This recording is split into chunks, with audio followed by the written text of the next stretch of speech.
everybody. Welcome to our Cabinet meeting, 11th of December. If everybody could come in and settle down.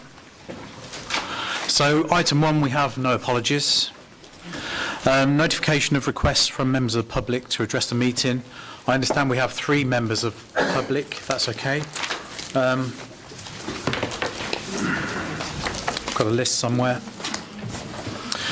Miss Alison Richards and Dr Graham St John Willey on item 14, and on item 12 we've got Raylene Hill, who's the lady with the dog. Welcome. So we'll call you up when we approach those items. Okay, minutes of the meeting, item 3 from 13th of November. Andy, you've got a query? I've got a couple of queries, Chairman. First of all, on page 10, the 4th paragraph from the bottom, it says the funding for the Corby Link Road was to cover and claims and outstanding issues. I apologise, I put D instead of Y. Okay, all right. I am very sorry. Okay. Right, top of the next page, in response, blah, blah, blah, the council was considering investor save projects where possible because they increased long-term savings. Was that increase or created? I think it's created. Created. It's got to be one of them. Can't be what it is. Okay. So, Cabinet, are we happy with the minutes with those amendments? Okay, we need to sign those. With the amendment? The amendment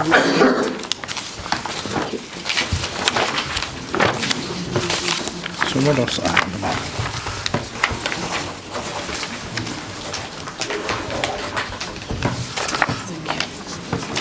Okay, declarations of interest by councillors, if there are any. Cabinet, are there any declarations of interest that are not recorded? No? Okay. Okay, item 5, announcements. Those observant members of you would have seen we've got a camera recording the meeting here today. So I know a few members have been asking for that over the last period, and we're pleased to say that Teresa has sorted it out for us, and yeah, the meeting will be recorded and hosted, and we'll send a link round, I think, so everybody can review it if they really want to. Okay, we're still organising the format of this, and we put the item out about questions. We've had quite a number of questions submitted to us. Some of them, I have to say, are not very relevant to some of the items in the Cabinet reports today. So what we've done, because there are quite a number of them, is we're having them all answered properly. I've got a draft of the answers here, and I will share that with all members, because there's quite a lot of detail and quite a lot of there's a lot in the responses, which is a good thing, I think, and I think we'll have to refine how we go about doing this in the future. And one of the things I think we need to do, for officers' sake, is have a cut-off time of 48 hours before the meeting starts to give officers time to prepare a suitable answer, and then we will either refer to the questions in the meeting or we will send them out. But all the questions we've had today, I'm checking with the Chief Exec in terms of the answers and the suitability of the data there to share, and I'll send those out later on today, if that's okay. The only other thing I wanted to say is that we've got Malcolm Newsom, the Children's Services Commissioner, has started. He's not in the room with us today, but a number of us have already had meetings with Mr Newsom, and it's very easy for me to see, and I'm sure Victoria has observed already, the value that Malcolm is going to bring to the Commissioner team, and we welcome him, and we look forward to moving certainly children's services forward as a part of the recovery of the wider organisation. Okay, so the format, as for those of you who weren't here last time, we've got 3 members opposite myself, representing the leadership of the Labour group, the Lib Dem group and the Independent group, and I think you're rotating that space there. So if any of the leaders do not have a question to answer or to ask on any of the items as we go through it, they can nominate either their lead shadow member or somebody else to come and ask a question up at the chair here. Okay, so we'll start off with item 6, which is the report by the Overview and Scrutiny Committee, Scrutiny of Children First Northamptonshire. I don't know if Councillor Scrimshaw wanted to come and join us. And although the report has got Councillor Perry's name on it, as Chair of Scrutiny, whether you wanted to make any comments? Yes, thank you very much, Chair. At our last overview and scrutiny meeting, we specifically looked at children's and recognised in particular that this year's budget is likely to balance, albeit having altered significantly throughout the year through pressures and mitigations that weren't envisaged at the start of the year. We obviously have concerns about the ongoing issue of recruitment and retention of social workers, and that is mentioned in the report.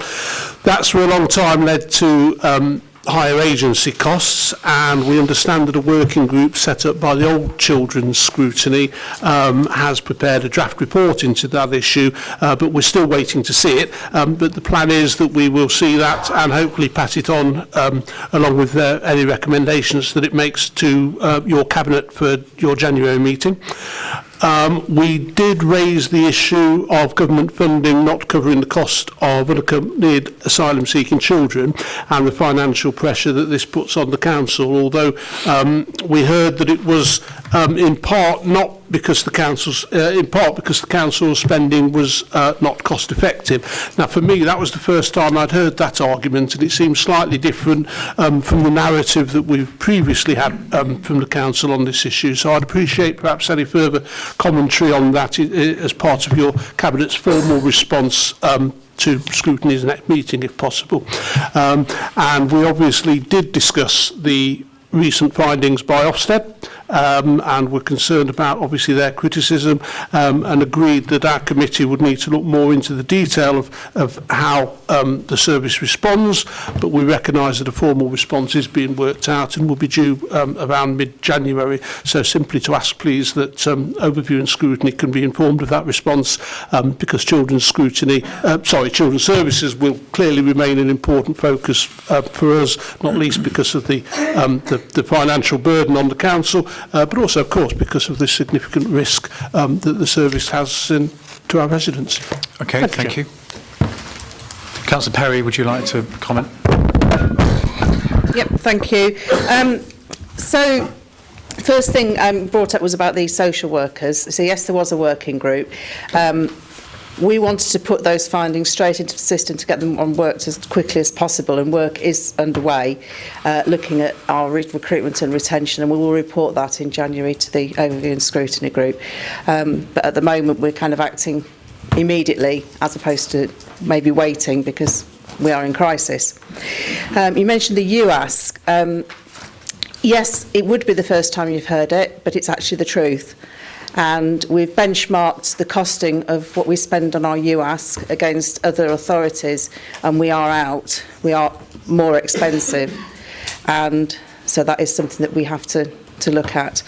In terms of the Ofsted, yes, there's 70 days from the Ofsted report for us to file a response, but that doesn't mean that we're waiting 70 days to actually respond.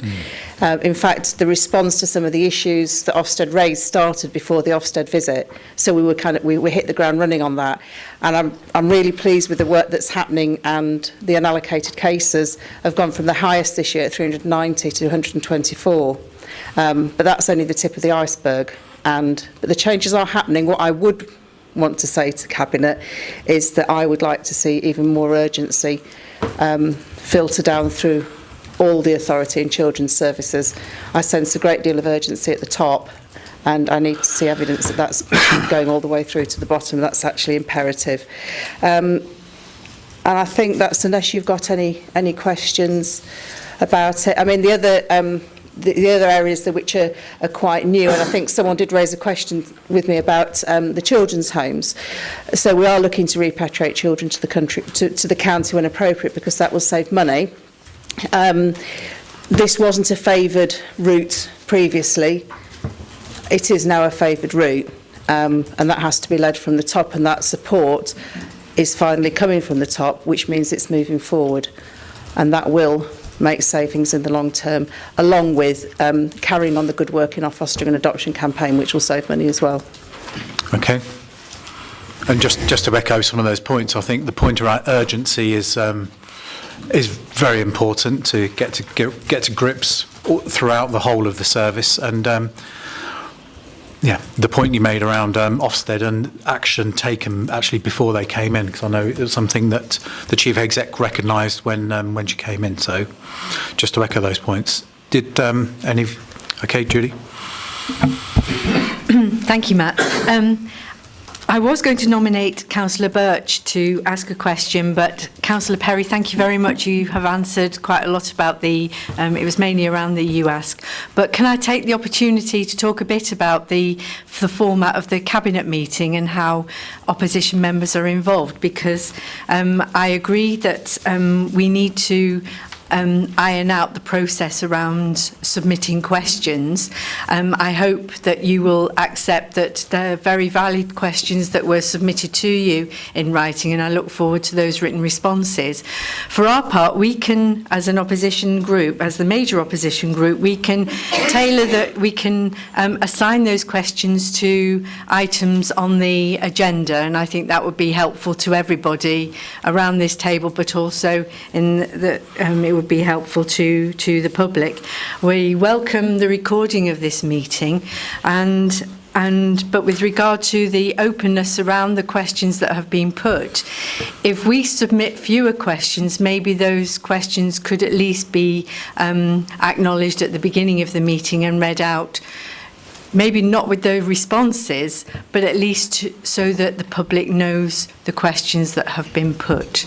And I think that would probably be helpful. And we will have fewer questions, make them relevant to the agenda, but we would expect them to be highlighted at the meeting and recorded, and then we look forward to those written answers, and of course the opportunity to ask a supplementary question at subsequent meetings. I don't know if that would, if that input is helpful at this stage. We're all finding our way around a new system of making the Cabinet work. Thank you. Okay, yeah, well, we're going to review how these couple of meetings have gone, and if we need to look at changing anything, we will. At the end of the day, it is our Cabinet meeting. It's down to us to set the parameters of which we run it by. But, I do think we need to work on the questions, make them more pertinent to the items on the agenda, and we'll find a way of making that system work as best as possible. Okay, Cabinet, so are we happy to agree the recommendations on item 6? Agreed. Thank you. So, item 7, the draft revenue budget report for 2019-20. Councillor Longley. Thank you, Chair. Well, I'll start by saying that I've received this morning a very lengthy and an extremely good set of questions from the opposition, and it'll take us a little while to answer all those. They're really quite in depth. So very pleased to receive those, and we'll deal with them as we did last month. So this afternoon, I'm proposing to deal with the general items on the budget and not any detail of that, because I think we're doing that outside. I'm going to start by saying that I'm dealing today with one of the best teams of financial people that I've ever come across. They are excellent. They're experienced, they're talented, they're knowledgeable, we've got strength in depth, and they're highly motivated. I think we've got a really good team. So that's our starting point. Bodes well for the budget, I think. The budget itself is a little different this year, well, quite a lot different actually, because it's based on productivity. There are numerous initiatives. I counted 67, but I think it's a moving feast, as I understand it, Teresa. So we'll see. It's not a cost-cutting budget. It's based on productivity. Quite different. A number of assumptions. we've made a settlement assumption. It would have been good to have known what it actually is. That would have been much more helpful. We didn't, so we made an assumption. We've recognised that there'll be a cap. Maybe there is, maybe there isn't, but that's what we've assumed. Various inflation assumptions, as you'd expect. They'll be arguable. Demographics. Now, we haven't been good at this in the past, so hopefully we got this right this year. There's been a lot of effort gone into it, I can assure you that. And also some business rate assumptions. We underestimated this year. Hopefully we've got it right for next year. Now, this is just an initial proposal, and it will go before the Scrutiny Committee and subject to the consultation.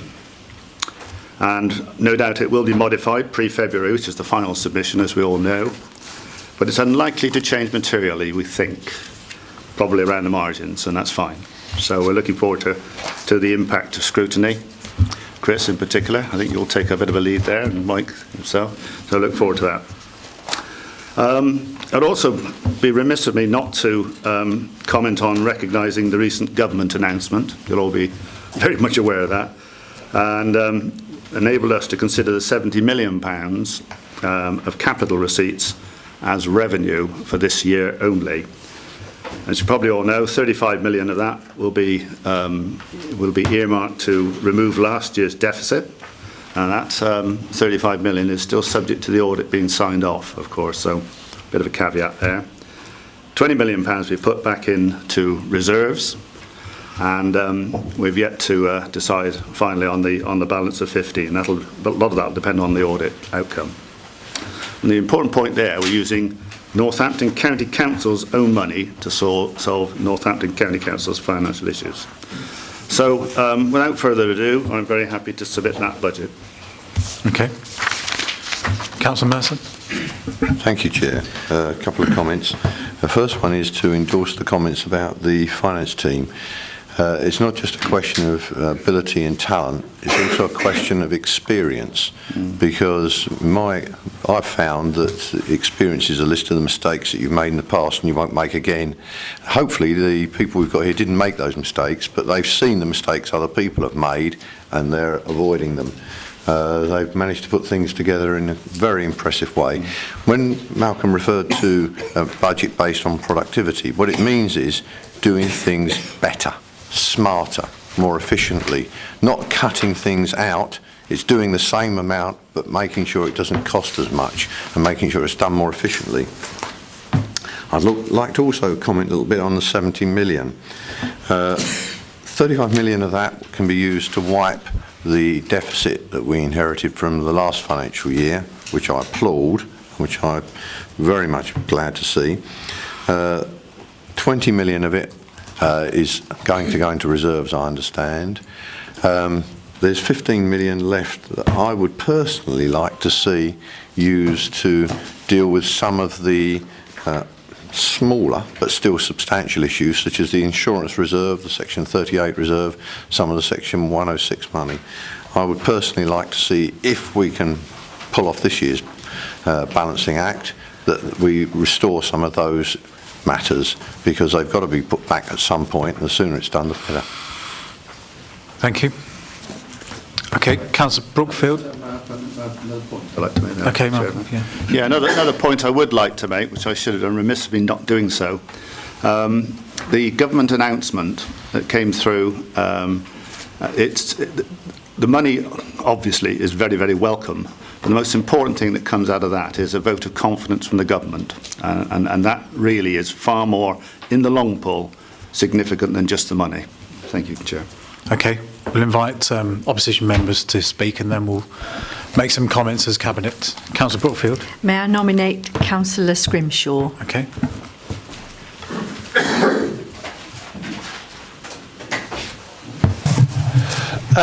Thank you again, Chair.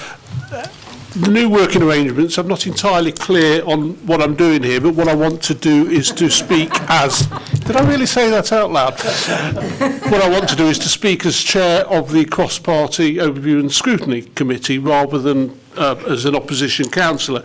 And really, obviously, the only point I'd like to make about the draft 1920 budget is that overview and scrutiny intend to look into the detail of these proposals in a lot of detail before February's Cabinet meeting, and we hope to offer you guys a detailed response that hopefully will be helpful to you, and that we take our role in scrutinising the budget very seriously.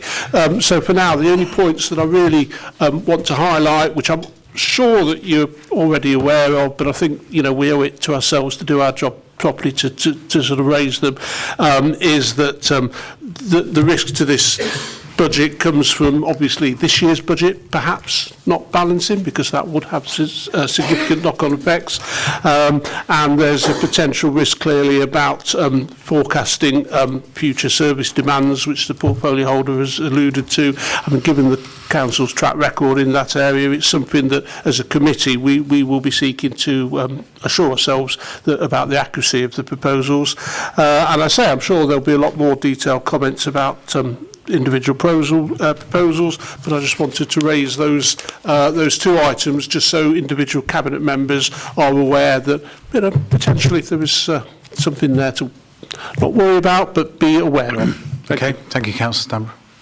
Sorry, Scrimshaw. Councillor Stanborough. Thank you very much, Chair. So, speaking first as a Vice Chair of Scrutiny, echo what Councillor Scrimshaw has said. Yes, there's a lot of stuff that Scrutiny will get into on this, and there will be questions and points made. I plan, and I hope in a constructive manner at that time. Speaking as leader of the Liberal Democrat group, I'd like to welcome the proposal in the budget for a 2% pay increase for staff in years 2, 3 and 4 of the MTFP, and ask you to explain to us all what was the reasoning and thought process that led you to conclude that in year 1 no increase for staff was the right thing to do. Thank you. Councillor Davenport, did you have anything to add? Yes, I have. Oh, sorry, thank you. It was only because in this section, Councillor Mercer has mentioned section 106 and section 38. Now, I've always had a problem with this as to what's happening, because I've got issues in my ward. You'll probably tell me this is more for the next section, but it says that section 106 receipts, 13.5 million this year we need to find, and section 38, 2.9 million. Now, my concern is going forward as well, and also I don't know what those amounts are for. So in my ward, I've been waiting years for a roundabout that should have been to be put in, but it never has been done. So firstly, I want to find out if that is included in this. And also, I've got things going back many years. So this that we're given for this year, is this the total cumulative going back of all of the section 106 receipts or section 38 receipts, or as Councillor Mercer just alluded to, there could be more next year that we're going to be needing to deal with? No? Did I misunderstand? Okay. Well, through the chair, we'll come back to you on some of the detail that you want on section 106, especially if it's pertinent to your ward, but I think we're talking more broadly here, aren't we? Well, it's for the whole town. Yeah. I mean, it's the same everywhere. Okay. It's not just in my ward. Okay. Is there anything else? On this, no, I'll leave it at that. Okay. Thank you. Well, we'll make some comments now as Cabinet, and I'll start. The first thing I want to say is that this budget is fundamentally different than budgets we've seen previously. The way it's been put together, the combined work that's been referred to already with the commissioners, the people that Teresa, the Chief Exec, has brought in, some of the people from SIPFA. It's been a combined focus, and I think it's one of the most robust pieces of work, we've certainly seen certainly since I've been a member here, and I commend the budget. It is a plan to deliver a balanced budget next year, but as we know, it's going to take a lot of work, and I've made quite a few comments that have been put in the media last week, but it is a plan, and as a cabinet we're going to stand by this plan. Of course, there's been reference to delivering this year, and we'll come on to the MTFP in a minute, which is equally as challenging. But this is a very good, comprehensive piece of work, and we welcome comments on it as we look to consult on it, especially with scrutiny. And we of course know the value of scrutiny, and we need to get the input as we work our way through it as we move forward. Councillor Longley referenced the £70 million dispensation from government, and that is, as we discussed, a reflection of the confidence that government have in what is happening here, again with that combined focus of the people working here and the approach, and it's a big step forward allowing that dispensation.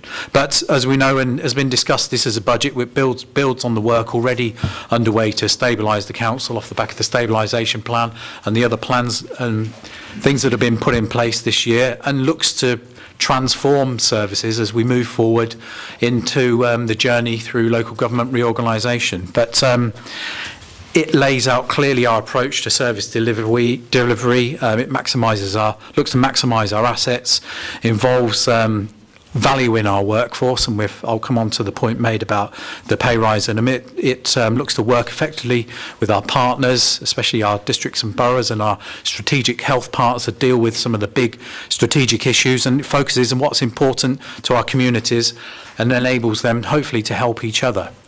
So just going back to the point that Councillor Stambra made about staff, of course we would like to give staff a pay rise this year, and if anybody was present at the atrium address last week, you would have heard Teresa, the Chief Exec, talk about the fact that at the moment we're not in a position to be able to put a pay rise in next year, but if we can, we will. If we over-deliver either this year or in next year, we will look to put that pay rise in. But we're still operating under the realms of the 114 notice, and as it stands, we can't qualify, as much as we would like to, offering staff a pay rise, which is one of the reasons why we've offered staff the extra day's leave on Christmas Eve, and I know that's been widely acknowledged as a positive move. But of course, we want to do everything we can to work with our staff. If we can offer them a pay rise, then we will. But as it stands at the moment, we can't. Going back to the budget, I'm very clear that this is fundamentally different, like I said at the start, to what we've had before us last year. I've made the points in the media that Tony McArdle, one of our commissioners, made, that in his view Northamptonshire has enough money to deal with Northamptonshire's issues, and I've said publicly that I was slightly sceptical of that statement, but the more I've seen, the more transformational work, the more focused work on getting to grips with our services that certainly the Chief Exec's done, and some of the people that she's brought in, that statement is absolutely right, and we can deal with our issues in Northamptonshire with the money that we've got allocated. We of course join the add our voice to campaigns for fundamental reviews of things like adult social care at a national level, and children's services on things like early help and prevention, and sort of ring-fenced money for early help and prevention. But on the whole, I commend this budget to Cabinet, and I welcome any other comments from members. Cecile was first, sorry. Yes. Sana. Thank you, Matt. With all what we have been dealing with the budget, we have overlooked one thing. For the first time, we are at the beginning of the process, and we are the first one in all the unitary of the district and the county to have the budget. So the budget, we had it in front of the public, the first of the pack. So the district normally always used to beat us to that. But this year, it's a big change. We managed to have a budget which is a great help for the district, and our chief exec has been liaised with them. And that is maybe what is a big change too. We are not working in silo. We are trying to have a community work, and if you look at page 4, we say working effectively with our local partner, including the health service and borough and district council, to make the most of the public pound in Northamptonshire. So that is what this budget is also trying to address, how we do the best for our residents. And in terms of public health, we are having a refocus, and we are going to deliver things a bit differently. We are recommissioning, and also later on you will see, you have a paper about the libraries that I would be very glad to present. So for me, as a new member with a new cabinet at the beginning of the year, it has a very different field, and I'm very pleased that we managed to do it at the beginning of December. Thank you. Thank you. Councillor Nathan-Hawley. Thank you, Chairman. I just really want to draw people's attention to page 6, 5.3. I think that really says it all. There are spending controls in place. They have significantly strengthened our day-to-day dealings with what we're having to deal with. And Councillor Scrimshaw, I can assure you that there will be robust challenge in whatever, particularly in my portfolio with spend. I just want you to be aware of that, and I welcome any questions from anybody about that. Okay. Councillor Morris. Thank you, Chair. I think I echo what you said earlier, Chair, about how this is a transformational budget and how this is part of our road to recovery, as it were, and I think it's a very, very good step in the right direction, and it will transform services and will make it possible for us to be sustainable as we go to a unitary, which is what I think you said, but I thought I'd better echo that. In terms of place, it's actually very interesting. We're actually investing money into place. We're actually putting more money into the budget for place of 5.6 million, which is probably what most people would have imagined we would have been taking 5.6 million out. We're not doing that. We're actually investing more money in place. We're also reinstating things like the reductions in road marking maintenance, traffic signals maintenance, and weed killing, things like that we had to remove previously, which would have been removed in this current budget but have now gone back in. We've also gone back to previous levels of inspection of our highways and assets and things like that, which I think is very important. And we're also getting a grip with to the management of the home to school transport and our highways contracts, and we're looking at every possible way that we can drive value out of both of those. And I think that's the important message for this budget. It's not a slash and burn budget, which I think a lot of people imagined we were going to get. This is a building budget. It's building on the money we have, it's using the money we have wisely, and it's building services for the future. Thank you, Chair. Thank you. Councillor Perry. I think you know what a patient person I am, but I just can't stress strongly enough about pace. I think a lot of you are aware of how frustrated I've been at the pace of change in children's, and it's such actually a relief now to see these things happening, that when you say them out loud, they just sound like a no-brainer. It's like, why haven't we done this before? And I think if people out there are asking that question, is to reassure we've asked the same questions, and a lot of that is because we've been driven, and I think that the drive has come from the top with the new CEO. I wish that Teresa had been here a few months earlier, years, whatever. I think if she'd been here a few years earlier, I wouldn't be sitting here, if I'm honest. But so to me, it's all about pace, and we have to act like that. There is a sense of urgency, and I think that's important in everything we do. And as somebody coming from the private sector, it's not something I've sensed at NCC before. I've sensed a slow pace that we tend to think of public sector being, and we were particularly slow at it. People walking in going, God, I thought you'd be in chaos. And actually everyone's just milling around. And that's changed now, and that's with the new team. So I think we've got to keep that. And I ask fellow Cabinet just to keep that in mind, pace and urgency. Thank you. Councillor Longley. Sorry, Councillor Mercer, you've got a comment? I was going to say that an organisation of the size of the County Council brings to mind the analogy of a supertanker. It has huge inertia, huge momentum. When it's going in a certain direction, trying to turn it round is a massively difficult task. First thing you've got to do is turn the engine off for a short while, stop the spending, stop going in directions you don't want to go, then step back, reset the steering and start trying to motor into a different direction. In our case, the bow was just touching the rocks when we stopped. It doesn't get much closer than that. And this is a real sign that we've headed in the right direction. It's really impressive. Thank you. Councillor Longley. Yeah, thanks, Chair. 2 points I'd like to make. The first is that thanks very much for the comments from Scrutiny Chair and Vice Chair. I think we're going to be having a few conversations over the next month or so as time goes on. We very much welcome that and the analysis that you'll put into this and the time and effort. So a very, very useful thing to do. Good. More difficult the questions, the better, probably, he says. The second thing was, I want to put this in perspective. I'm talking about the comment about the pay increase, really. It was triggered my thoughts on this.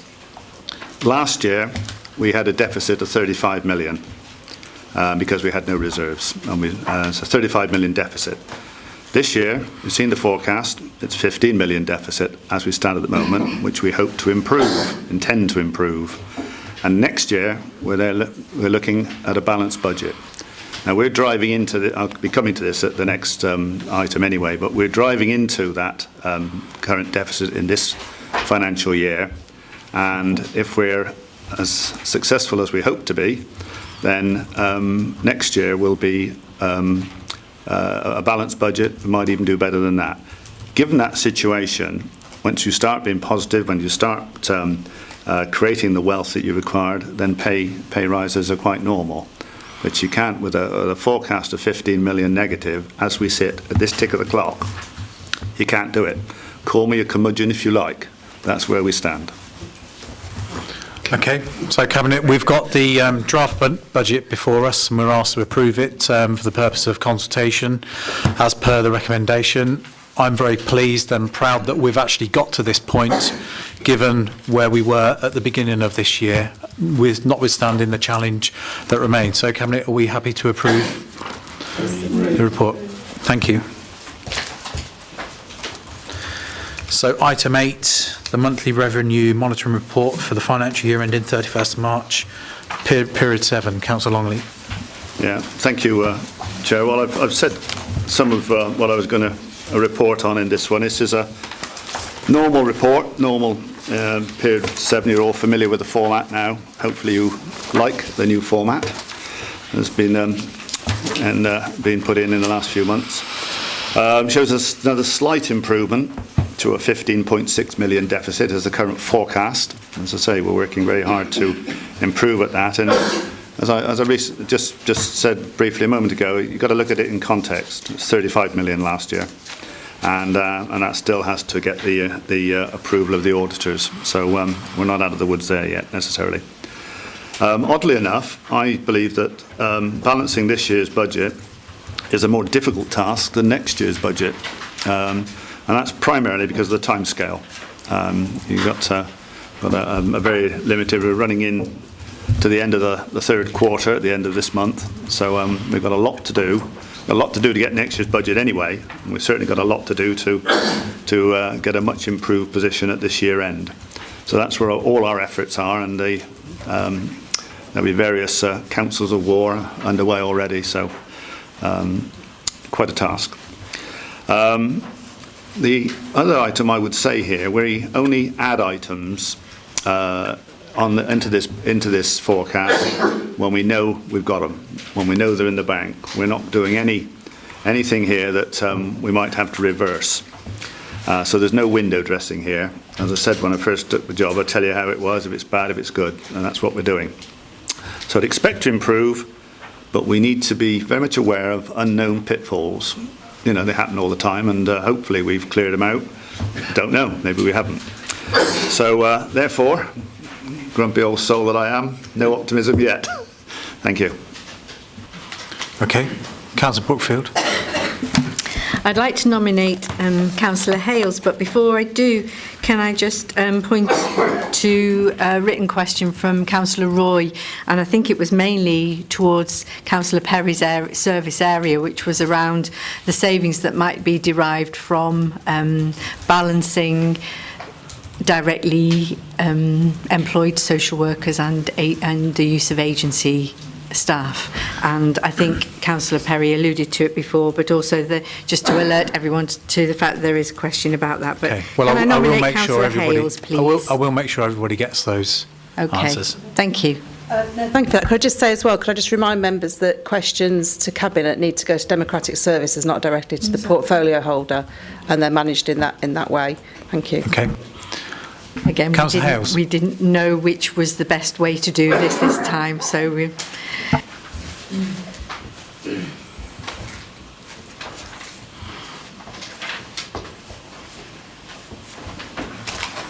Thank you, Chair. Is it just one question I can ask? I wasn't here last time, and just as long as my voice can go.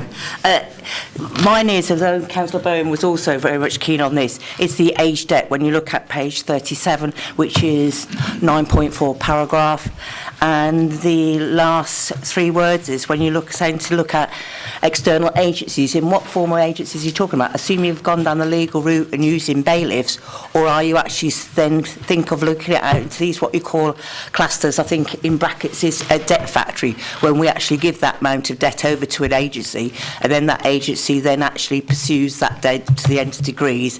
And some of these agencies are not very good people, let's be honest. You know, and I'd hate to think we actually sort of were looking to that extent. And the other questions I got was around some of the mitigations, and if we don't actually get to them points, will that actually risk the budget as well, you know, under the mitigations within social services, certainly around adult, the grant funding in them sort of areas. Thank you, Chair. Okay, thank you. Okay, we'll round up at the end, if that's okay. Councillor Stanborough. Thank you, Chair. A specific question on the pressure under Chief Executive Services regarding communications commercialisation work. So this is proposal 17-004-02 from the 2018-19 savings, where there was to be a target saving of £300,000 through the centralisation of all communications and marketing staff into one unit, followed by a restructure of this centralised team to streamline activity. Currently, we're being told that £80,000 of that £300,000 is forecast deliverable, and £220,000 of it is red rated, which means unlikely to be delivered. On 10th of April this year, Cabinet received a report from the then acting leader of the council, one Councillor Matthew Golby, regarding the commercialisation of Northamptonshire County Council and its assets.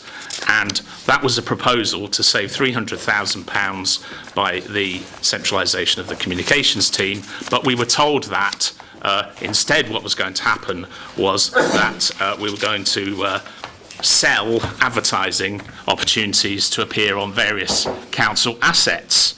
And we were told in that report that in 2018-19, £300,000 would be saved, including already achieved savings of £155,000. So how has already achieved savings of £155,000 become savings of £80,000? I can't understand how something that has already been achieved is suddenly now almost 50% red rated, unlikely to be achieved. So could we have an explanation as to how that has happened? And could we also hear how it is that the £300,000 worth of savings are going to be delivered in this current year? Because the report was very clear that that there was confidence that this proposal will enable the communications and marketing team to deliver the savings proposal. Thank you. Thank you. Councillor Davenport, did you have anything to add? Well, yes, but I'm Yes, what I was going to ask about was the 16.4 million for section 106 and section 38, and are we confident that we will have that money, and who and where is it being spent on or for, which areas, because I don't remember receiving anything. And the other thing with the aged debt, I had a meeting with the debt manager, and I was assured, because they've got new staff, that things were looking better. So I was just a little confused when I saw this. Okay, thank you.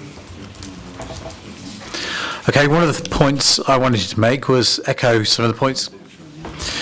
Some of the things Councillor Longley said about the ask of the remainder of this year. It is incredibly challenging, and we know we had the stabilisation plan that is now part of the budget plan as we move forward, and some of those areas remain challenging, and it would be unwise of us to include items that are not totally delivered yet, which is why there's still a way to go. But I'm confident, having sat and watched Councillor Longley challenge the Chief Exec around the deliverability of this year, that we will get there, but there's still a good way to go, and it reminds us all of that, the crisis that we've been dealing with this year. It's been a huge ask, and but I can certainly confirm and that, you know, everybody is focused on getting to that point where we do deal with this year within the means that we've got to deal with them. One of the pressures that is in the report on page 36 talks about detox, and I just wanted to ask Councillor Nathan Hawley about that, because I know there's been some excellent work done in that area. It talks about 102 back in August this year and 66 in September. I just wondered if Councillor Hawley could give us an update on where we are today. Well, I can't give you today's figures, but yesterday it was 10 detox waiting, delayed transfer of care. So it is a real, well, I can't really emphasise the work that's gone into this to improve the situation. It is great, and I like to say thank you to Anna and her team for all the work they've done, because it's really important that we get a handle on this, and I think you can clearly see that we are doing so. Obviously there are going to be mitigations with winter pressures, but hopefully we'll even get a handle on that, and that is the plan going forward. So it is being monitored day by day, so we know minute to minute the situation, which has never been known before, which I'm really pleased about. Thank you, Chair. And that, as far as I'm concerned, has been achieved by working more closely with our partners and making the system work better. It's absolutely to do with how strategically we're working with our partners, yes. Every meeting we discuss the detox figures, the unassessed cases, and we are completely on top of it now. Obviously there are people waiting, but those are not people that are going to become involved with us. Those that are adult social care cases are being dealt with very robustly and strategically. Thank you, Chair. Thank you. Okay, Councillor Longley, there's some important questions being raised around aged debt, commercialisation, the point raised by Councillor Stanborough, and Section 106 and 38. Are you able to deal with those now, do you think? I can deal with a couple of them. When you talk about aged debt, this is an area that we established is in need of some effort on our part, shall we say. The provisioning that's put in for aged debt is quite a large number, and the problem we've got there is that whether we have to increase it, which is alluded to in this report, or not. I make no apology for collecting debt, because if we don't collect our debt, we write it off our bottom line, and the services of which we're all responsible for cannot be funded. So I'm very unforgiving on debt. We shall collect what we can when we can. Now that's the answer to that. The 106 answer is that was put in as a revenue item in last year's budget, and then the auditors pulled it out. So to my understanding, any 106 money is available. We haven't got a cash problem. Any 106 money is available for whatever it was designated to in the first place when planning was offered. And my recommendation to you is talk to your borough or district council. They should know exactly what's there, and they should know exactly what it's for. So that's where I should go if I was you. Regarding Councillor Stamborough's question, I'm not sure I fully understood it, Chris, actually. So if you wouldn't mind putting it in writing to me, I will make sure you get a proper answer. There was a paper that came to full council, I believe, that I did present. The days of yore, quite a way back now. Yeah. Cabinet. Oh, was it cabinet? Okay. Well, that in the Okay. days of yore, though, wasn't it, Pete? No, wasn't it, Chris? Only this year. Oh, was it? Oh, well. Okay, so we So need if to you do that, I'll we need cover to it for you. capture that I can't question, cover it now. and we'll come back on it. Councillor Mercer, did you have a comment? Yeah, thank you, Chair. When we're providing a service, if it's one where we don't have specific expertise in-house in all branches of it, we go outside to consultants and to experts in specific fields. Debt recovery is one of those areas where you should go out to the experts when you've got a problem. There's all sorts of different types of debt recovery. It's not just one field. It's like the law. You don't have enough lawyers in-house that you can cover every single legal case you're going to come across. You deal with the ones that are relatively standard. For the rest, you go out to a specialist firm. Well, it's exactly the same with an external debt recovery agency. And they are strictly monitored by the OFT and by the courts. You can expect a highly professional service from them, and they will do it at a very low cost. And it's necessary because otherwise the money that is not being collected has to come from somewhere else, either by putting up taxes or by squeezing something, none of which we want to do. Thank you. Councillor Hawley? Yeah, I just want to reiterate what Andy was saying, also what Malcolm was saying, because we are having regular updates on the aged debt. I am well aware that it's not as good, it really needs to be better, but we are having regular meetings, Debt Recovery Board, with the CEO, Teresa, and I can assure you that she is on hand with what's going on, and it is being robustly challenged and sorted as we speak. Thank you. Councillor Longley, any other comments with regard to where we are at period 7? This is Not really, Chair. I think we've aired it here. All I would say that to get to a balanced budget this year is a really tough ask. But what I would add to that is I think we've got a tough team. So Thank you. Leave it with that. okay. On that point, Cabinet, are we happy to accept the report? Agreed. Thank you. So move on to item 9, the monthly capital report, forecast outturn for the financial year ending 31st of March, period 7. We seem to have lost half the audience. Anyway, right. Well, there's the outturn, the forecast remained very similar to previous months. And I'm going to turn to my colleague on my left here because there is one item I would really like to highlight, and it's a very good news story. So, Councillor Morris, Okay, through you, Chair. Yes, I just wanted to really highlight the local highways maintenance fund money that we've received from government, the £6.772 million. Hard fought and hard won, I would say, and we have to say thank you to our friends in government for listening to us, and also to our team here who have obviously applied the pressure to government as well, but particularly Tom Pursglove, who has worked tirelessly to get the money, particularly for Oundle Bridge, but obviously also for our maintenance programmes of the roads as well. The Oundle Bridge will probably take up about 1.3 million of that, or thereabouts, so the balance of that will be used in our highways maintenance going forward. Obviously, there may be some conditions with that money, but we are working hard to overcome those conditions and make sure that it's spent in year, and if it's not spent in year, that other things are paid for that we can then push forward to the following year as well. So that will be a net benefit to our highways maintenance programme overall. So I think, we often hear about how we don't get enough money for things, or people saying that that's the case. Obviously, we know that's not the case, but this is a good example of how working with government and with our officers and everyone else has helped achieve a really good result for our highways maintenance budgets. Obviously, we could do with more money. It's always helpful to have more money for highways maintenance, but it's a very good start, and we'll continue to lobby government through our MPs who have done a very great job for us so far to get more money for future years. Yeah, thank you. And just on that point, I made a point of writing to all of our MPs to thank them for their input and lobbying on the money for the roads and also the social care elements that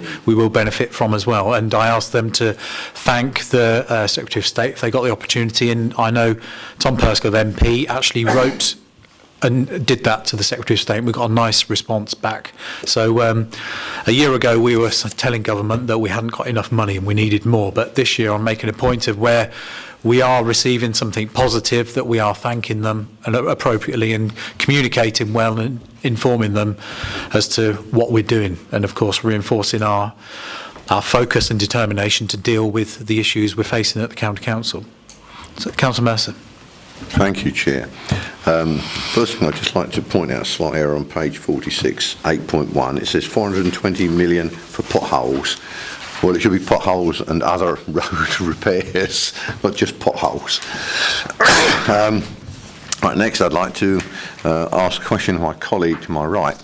The 6.772 million has got to be spent in the current financial year, and one of the high priorities is preventing the Ditchford Lane Bridge, which is a medieval ancient monument, from having to be closed to vehicles over 3 tonnes. Now, the problem with making that closure is that it's adjacent to the Stanton Cross development and to the Anglian Water treatment plant and to Hornigold's distribution centre, all of which need heavy vehicles that are too great for a 3-tonne weight limit. So it's a very high priority that we repair that bridge, but because it's an ancient monument and it needs permission of the appropriate government departments, you can't get the paperwork through in the current year, almost certainly. So it'll have to be slipped to next year. So what I'm hoping is that the highways people can find a way of pulling forward some spending that they could do in future years to use up that 6.7 million and thereby free up some money in next year to fix the critical problem on the Ditchford Lane Bridge. Councillor Morris, do you want to? Thank you, Chair. I did allude to that in when I was talking about the fund, but I'm happy to talk to you about the specific example for your bridge and road, because obviously we have a number of them that are a priority, and we want to make sure they're all repaired. It is a key priority for our highways team, and I think for the executive, for Chief Executive Teresa as well, that we get these bridges fixed as soon as we can, and we are working our way through them as quickly as we can. To answer your question, obviously if there is for instance, the Farthinghoe Bridge, which I think is costing about 400,000, technically we will take that money from this 6.7 million, which will release 400,000 of expenditure into next year, if you see what I mean. So it will allow us to have a net benefit of 6.772 million to the Highways Authority. If we had to spend it all by April, or whatever the date is, the 31st of April, we would struggle to do that, as you say, and it might lead to how we would repairing our highways might not be done. It might be a rush job, if you see what I mean, to spend the money. We don't want that. We're taking a very measured approach as to how we spend that money, and we're making sure we prioritise things like the Ditchford Bridge. There's many other examples of that, but obviously the Eden, but there's a bridge in Colworth out. There's a number of them. There's about 13 of them out in the county at the moment through various issues of driver error is quite a bit of it on some of them, and in other cases it's structural. But we are working hard to get all those bridges repaired, and I think I can safely say that we will prioritise those as the year goes forward. Thank you. Thank you. Councillor Brookfield. May I nominate Councillor Stone?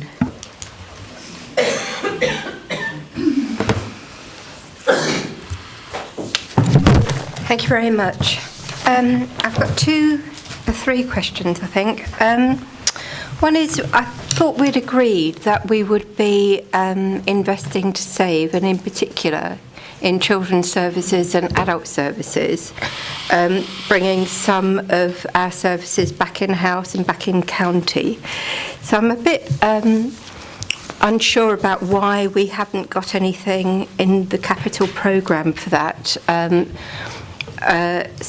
we have starting next financial year, but things take a long time to build and establish and develop and grow. So I'm just wondering how we're going to be saving money if we're not beginning those programmes in this financial year.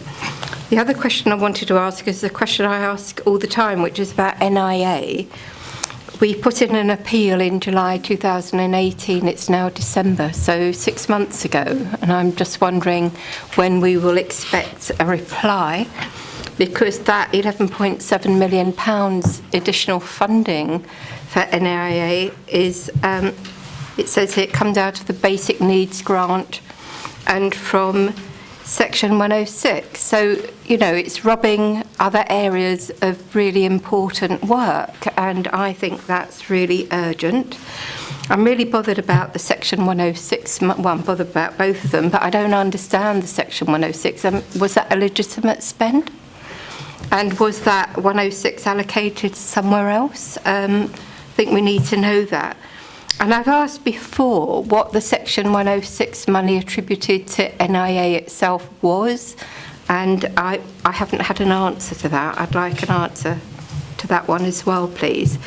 And the 2.7 million Section 106 that has been spent on NIA, could we know where it should have been spent? Thank you. Thank you. Councillor Stammer.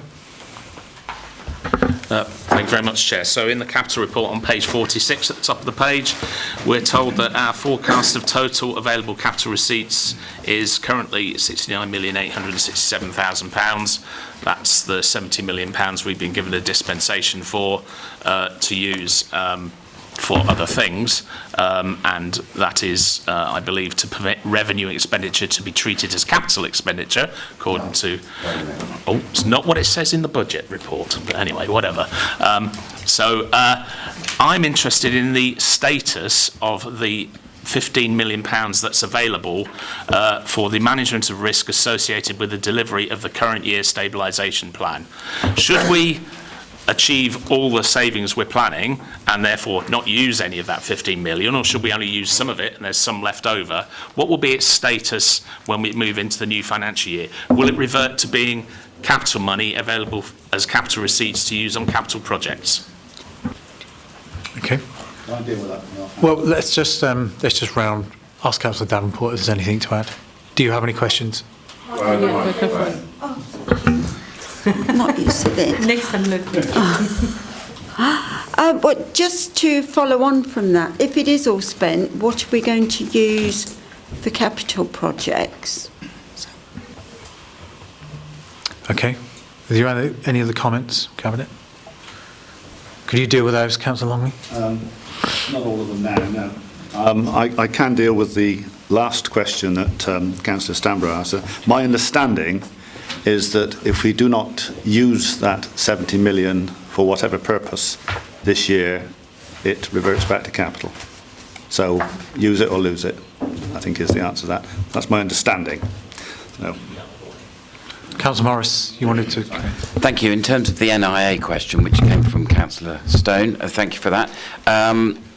We are in continuing this dialogue with the Department for Education over the overspend on that, and we are hopeful that there will be a resolution to that issue in due course. Obviously, it does have an impact on our grant factor and the fact that what we can do in the county as a result, but I think pressure is being applied where it needs to be, and I know Teresa's fully involved with that discussion, but as yet no firm solution on that, but we're all hopeful that we will at least get a fair portion of that overspend back from the Department of Education. No pledge that that will happen, but I think it is highly likely that something will happen on that. In terms of the 106 money for the traffic calming and road measures outside the school, I believe we've spent all the money that we had on 106 for the provision of the roads and safety measures there, but I will double check that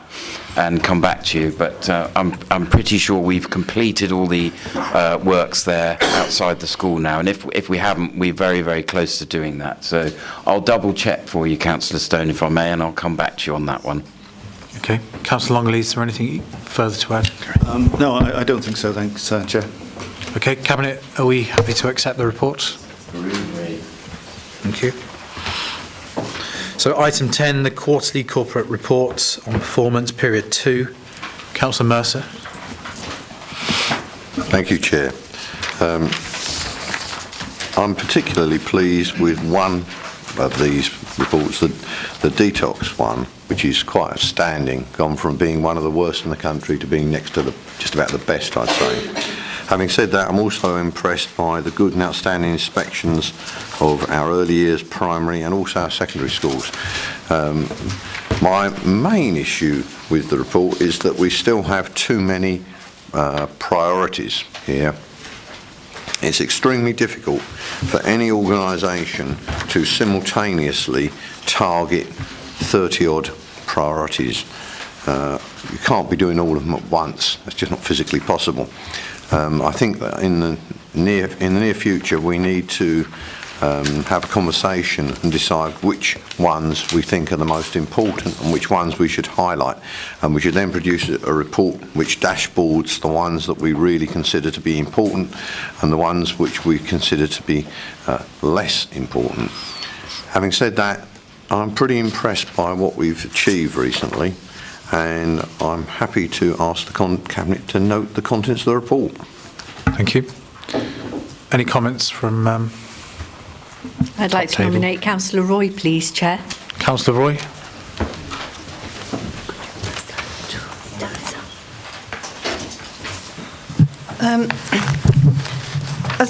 As a new councillor, it's the first time I'm seeing one of these reports, and there's a lot of information, as you've said, Councillor Mercer, into it. But part of it is part of my points are about the format and the presentation of it, and whether that actually helps with transparency to the general public about what we're doing and how we're doing it. Some of the detail is hard to understand, and some of the numbers don't quite make sense. In particular, on page 67, the middle block at the top, permanent exclusions academic year to date, only has 9. So we just thought that seemed a very, very low number, particularly given in a later report you're talking about overspend in relation to permanent exclusions. Also this, on certain ones, you've got the national average and the target, and in some of the boxes you have neither. So the one beside it, electively home-educated children, 867. We think this is a very high number to be in here, and it's one of these ones where there's no tolerance. So the narrative about no tolerance in the papers are indicators where it is, depending on viewpoint, positive to reduce or to increase performance. I guess my point would be, you know, if it's a narrative around that it may be, depending on your viewpoint, it may be higher or lower, it would be much more helpful to have a viewpoint from the administration about whether it should be higher or whether it should be lower. Another one that I think is particularly salient on page 68 is the safeguarding concerns for adults. Again, no tolerance, where we're quite a lot over the national average, but there isn't an opinion from the administration as to whether that's a good thing or a bad thing. Thank you. Councillor Stanborough? Thank you very much, Chair. I actually find the dashboards quite difficult to read, but that's obviously a failing of mine, and I fully understand that, but maybe I'll get used to them as we go on. I wanted to talk about paragraph 3.3 on page 60 in the report, and specifically the performance measures that are performing above target, of which there are 12, except that we're told in the definitions that above target means performing on or better than the target set.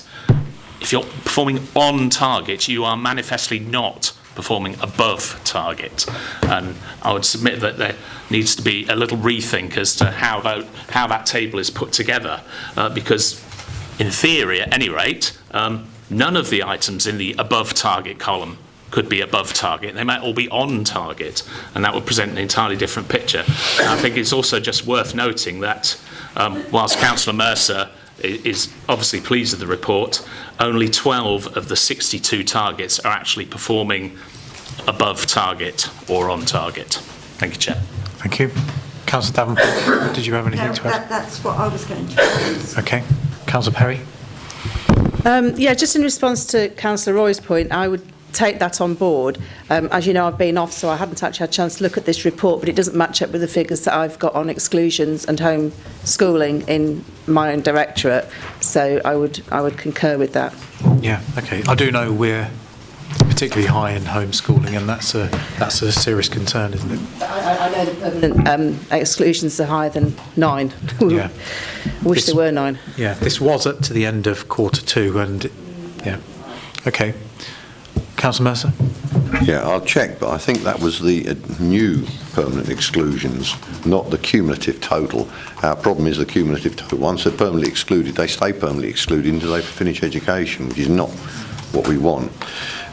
Personally, I would like to see some changes to this. We've already changed it once, but what I'd like to see is the data that you see here put onto a website where we can afford to put in more clarification and put links to full details, and to have the most important ones, or those that stick out as the ones that come in the report, because most of this data is data that isn't particularly helpful, because it's just saying, oh, we're on a national trend, we've not got any worse, we've not got any better, there's nothing special there. What you want is to pick out the ones where there is a concern, where things are not going as they should do. And I think we need to work on that and produce a report that highlights the areas of concern more. Councillor Naden-Hawley?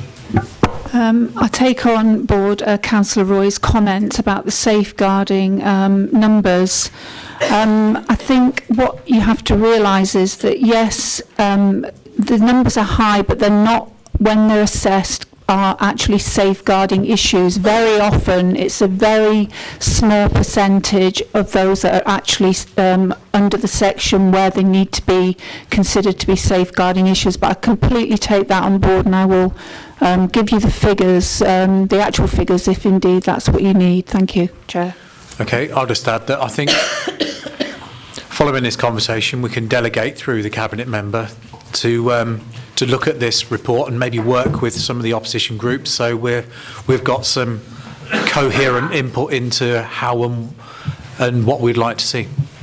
Chair, speaking as a statistician, one of the things that I abhor is seeing too much data thrown at people, so it floods their system and it hides the important relevant data with a flood of irrelevant data. And I'm afraid we've got too much data here. No one can really absorb this, I don't think, certainly not at a glance, whereas ideally it should be at a glance. Okay, so we're happy to approve this report with that action in mind.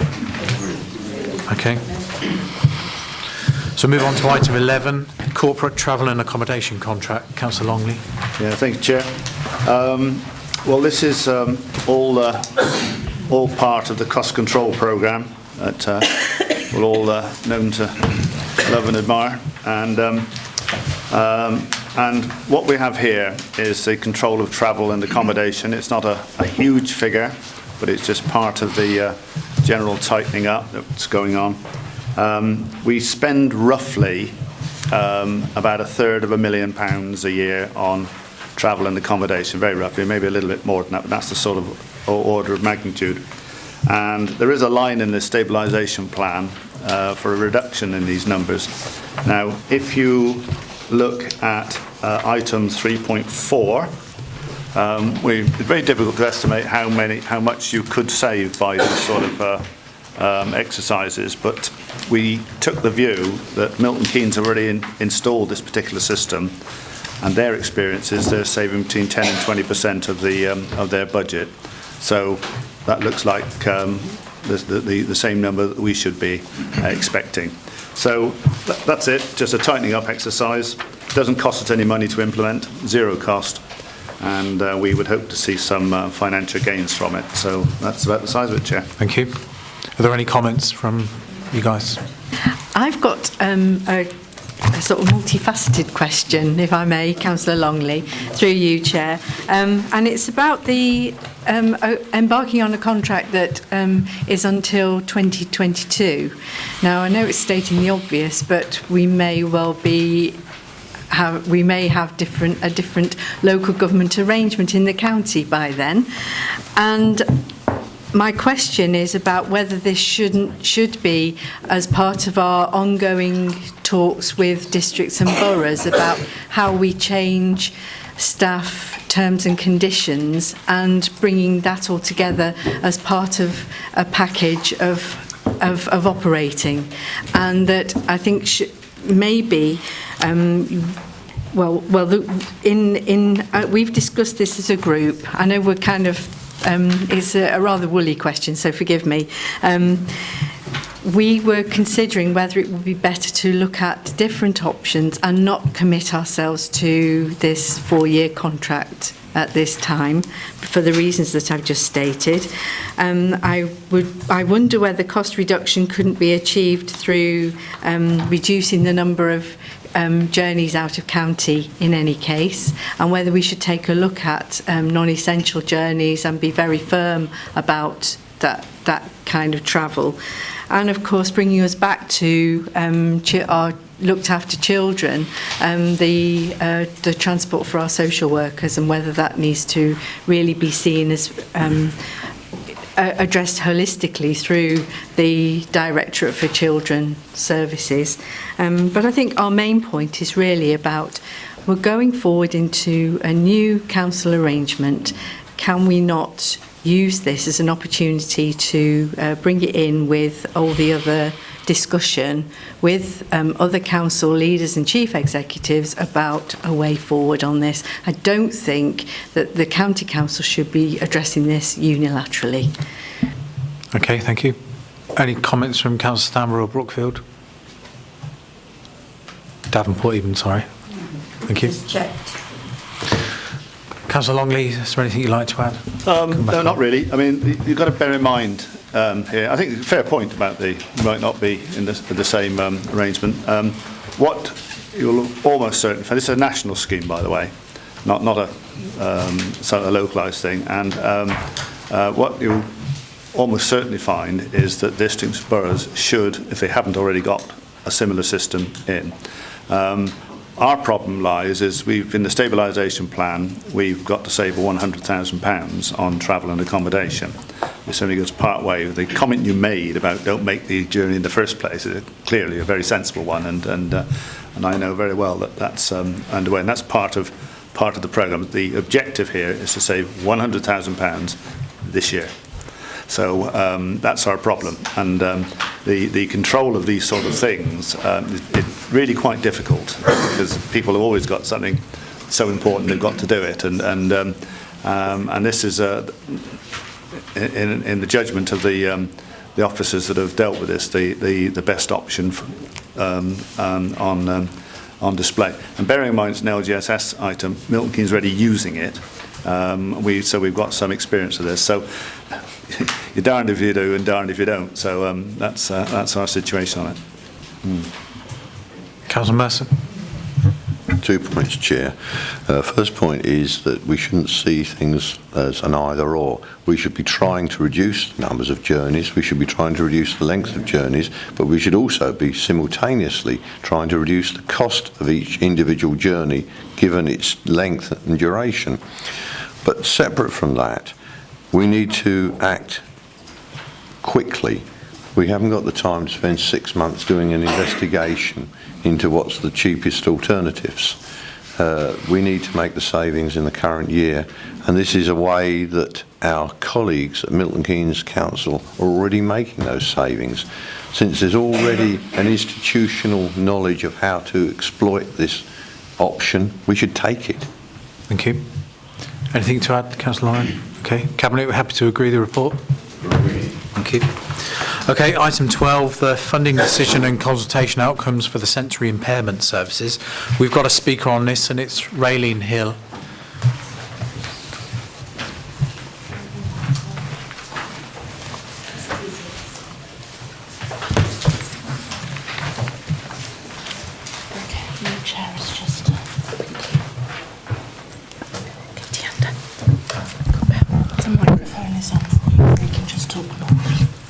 Okay, Raylene, welcome.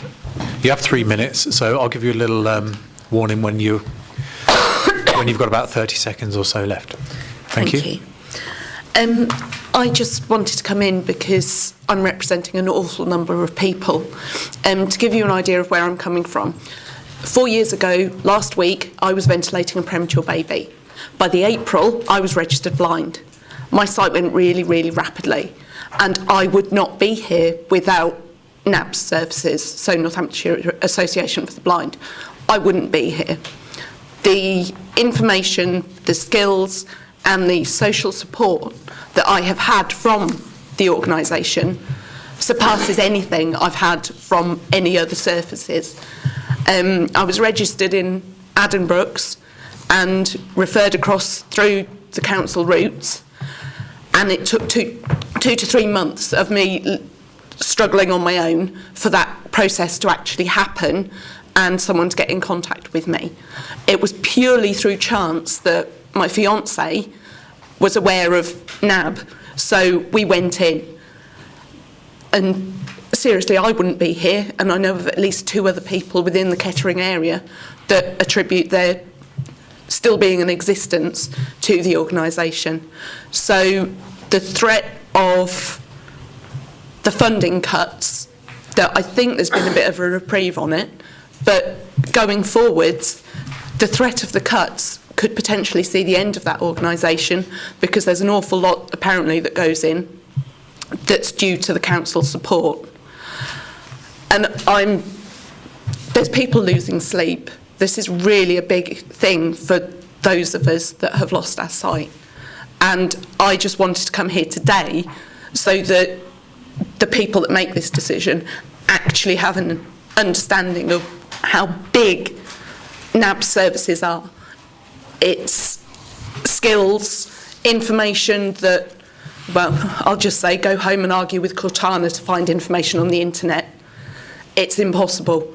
Without your sight, getting out is an issue. And I literally, with my experience as a specialist nurse, I'm absolutely amazed at the services that NAB actually managed to give.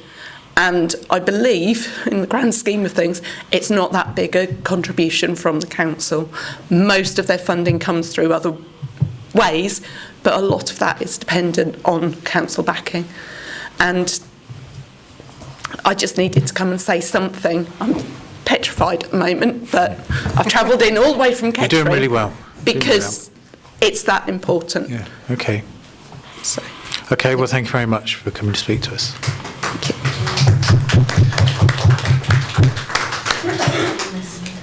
Okay, Councillor Nadine Hawley. Thank you, Chair. First of all, I'd just like to say thank you to the member of the public who's addressed Cabinet this afternoon. This report is as a result of a decision that was made at Cabinet to look into the services of Deaf Connect and Northamptonshire Association for the Blind, and it's more about the outcomes that that they achieve, and I think that's where the idea of the consultation came from. I welcome the consultation because I think it's a good starting point to look at whether indeed these 2 organisations are the best organisations to be delivering the services going forward.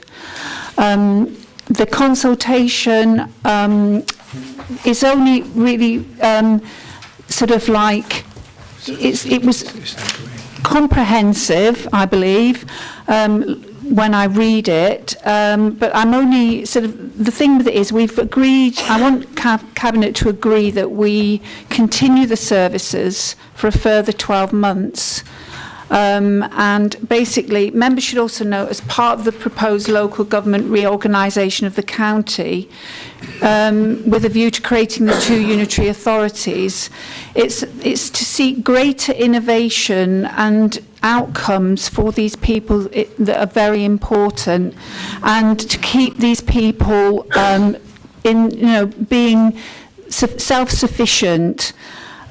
So we're not stopping the funding, we are going to continue it, and hopefully when the unitary councils come along, the districts and boroughs will have a bigger impact in it, and hopefully more funding for the services going forward. So I'm just asking Cabinet to agree to the services for another 12 months.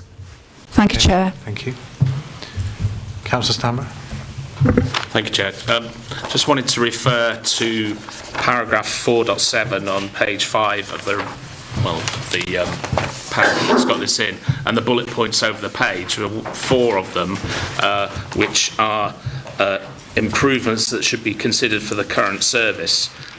Could we just hear whether or not these improvements have been agreed with the service providers, and are they happy to deliver them as set out? Thank you, Councillor. Councillor Brookfield, did you have any comment to make? Any question?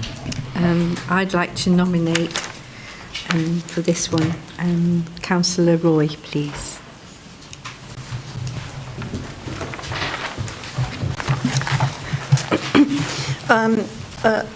Thank you, and thank you again to the member of the public for coming and speaking. I think it's really important that we all hear those direct experiences. And I'd like to thank Councillor Nathan Hawley for her very helpful intervention. I'd approached her at the end of full council, and she was very helpful in giving information around this paper. And for that, I'm very, very grateful. I think it's really, really positive that the decision has been taken to extend the funding for these two very, very essential organisations. I've got one particular question relating to 7.1, which states that this is going to be funded through public health money. And I just wanted, given the experience of some voluntary sector organisations over the last few months, some assurances that the cheques have gone into whether that's actually the right place to fund those from, and that is eligible for public health funding.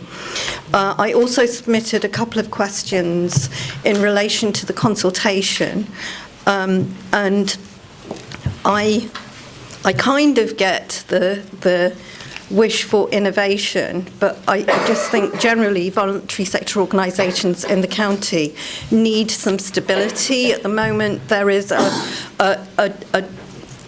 dearth of money, certainly in terms of what the county can offer, the cuts in district and borough funding into voluntary agencies. It's having a big impact, and to give a bit of stability is good. Having said that, with the consultation, it would have been, I would be more confident if there had been more engagement with the two organisations over a longer period of time, in order that the consultation could have been of higher quality. I attended one of the Deaf Connect meetings myself, and particularly the fact that there weren't two sign language interpreters there did create an issue there. Well, it wasn't thought about whether the positioning of people using sign language interpreting and the people using lip reading wasn't considered, and this impeded you getting information for your consultation. Also, the consultation. If you could begin to wrap up, please. Got 22 seconds. Also, the consultation was in a bit too much complex language, given the reading ability of a lot of people from the deaf community. English isn't their first language. Thank you. Councillor Davenport, did you have any questions? Remember? I'm getting good. I'm trained. Well, it's not a question. Just to say that to second what Councillor Roy said about the stability, and that's great for another year, but obviously it is going forward.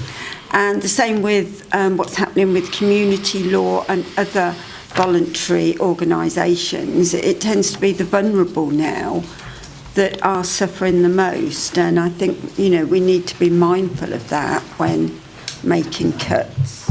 Thank you. Well, we're actually extending this contract, aren't we? So we're not cutting it. Slipped in community law then. Yeah, and this is questions as well. Okay, Councillor Evans-Swift. Yes. For those who don't know, I use some time NAB services, so I know how good they are. But I think, and we all agree, that for the community who are visually impaired or have auditory impairment, it is very important that we have the best service for them and how those services are going to be delivered and how they can have the information. So that is, I think, the report is drawing your attention how we can deliver the best services and what is the best organization to deliver. And I promise you, because the lean member knows I have glaucoma, so I will make sure that all the visually impaired people have a way of getting the best care they can in Northamptonshire. Thank you. Thank you. Councillor Naden-Hawley. Thank you, Chairman. Councillor Stamborough, your comments about the bullet points, yes, they will be taken into consideration. If you read the report, it does say exactly what people have said, so that will be considered in any decisions made going forward. Councillor Roy, some of those questions are quite difficult to answer just here and now, but I will get back to you on those. Apart from the fact that Public Health England are not going to be funding it, it's going to be adult social care. Okay. Cabinet, are we happy to agree the report? Agreed. It was an error. It was an error. Okay, well, we ought to put that right then and circulate the report again. Yes, that's So what we'll let's do. just be clear on that then, so we know. So adults, Yeah, adult social care funded, and we'll send out the report again with the amendment. Thank you. okay, thank you. So Cabinet, are we happy to agree the report with that amendment? Agreed. Okay, item 13, the dedicated schools grants. Councillor Longley. Yeah, I'm going to take this on. Thank you, Chair. I'm not going to say a huge amount. This is very much of a technical nature and also a timing issue. If you read the front page, it's 2A is probably the key item there. But I will, in other words, we've got to put our submission in January, so this is why the report's up here in December. The item of significance here, I think, is a highlight here is worth is indeed 3B, and what's happening there? It's more of an informative situation in that 0.5% of the budget, which is 2.3 million, is being put into the high needs block. And this area seems to be on the increase and continuing to do so. So that's worthy of note for the future, I'm quite sure. So without further ado, Chair, I'd like to submit this for approval. Thank you.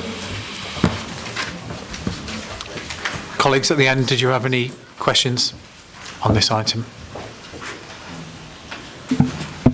You don't have to ask anything. Can I nominate Councillor Birch, please? Councillor Birch.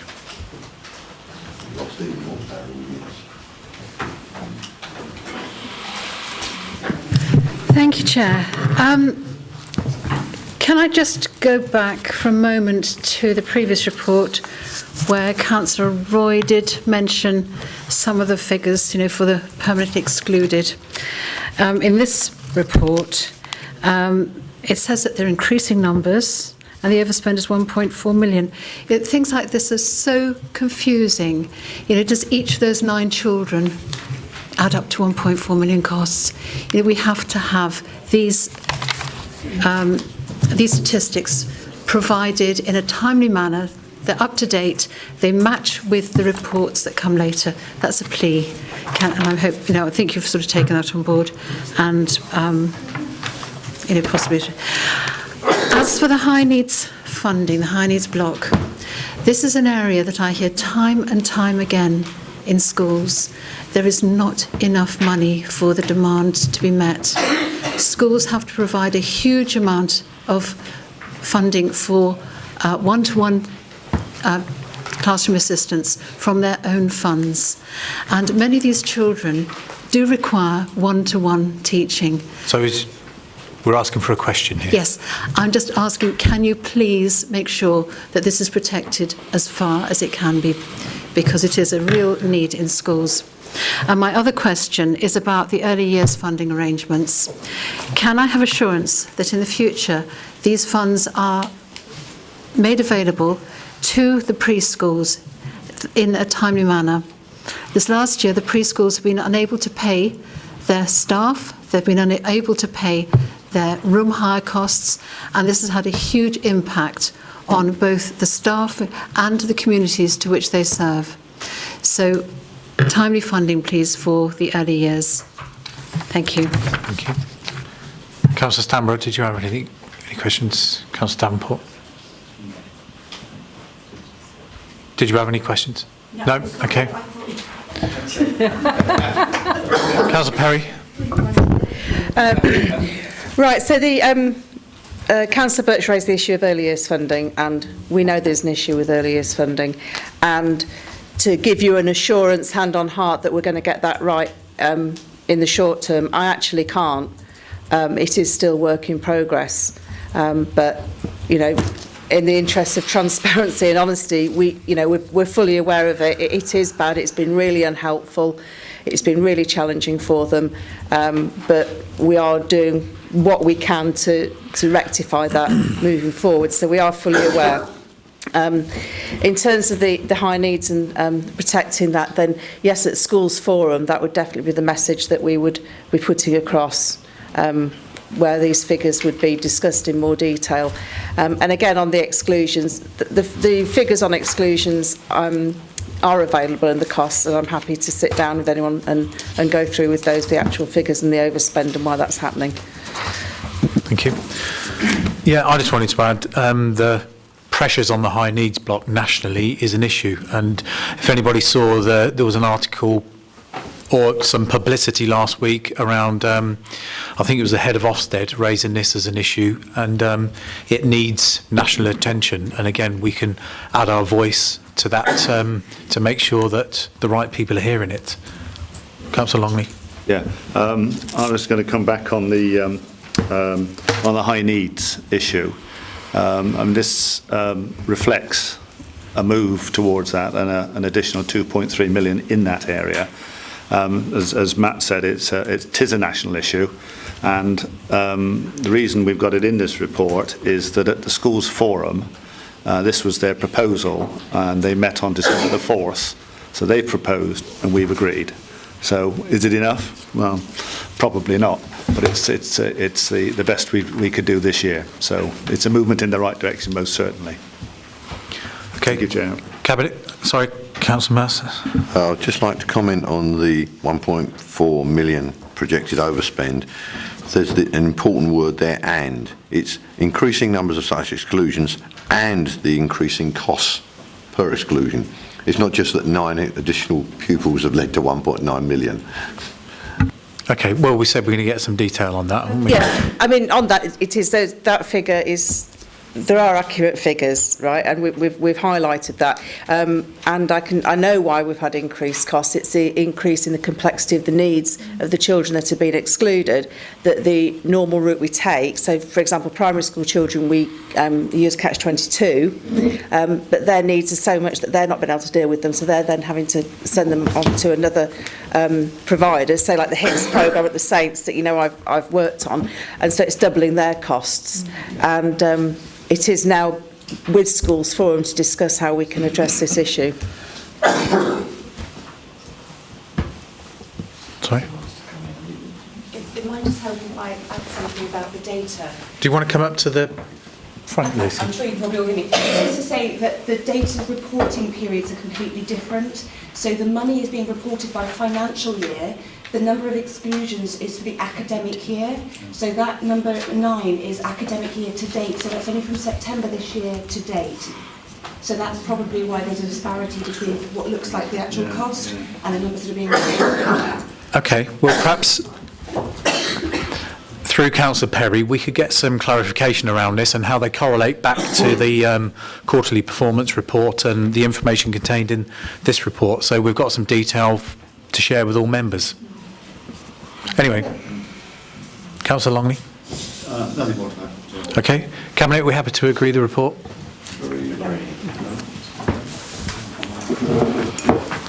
So item 14, the libraries review, and we've got two speakers. So where's my list? Mrs. Alison Richards, if you'd like to come up, please.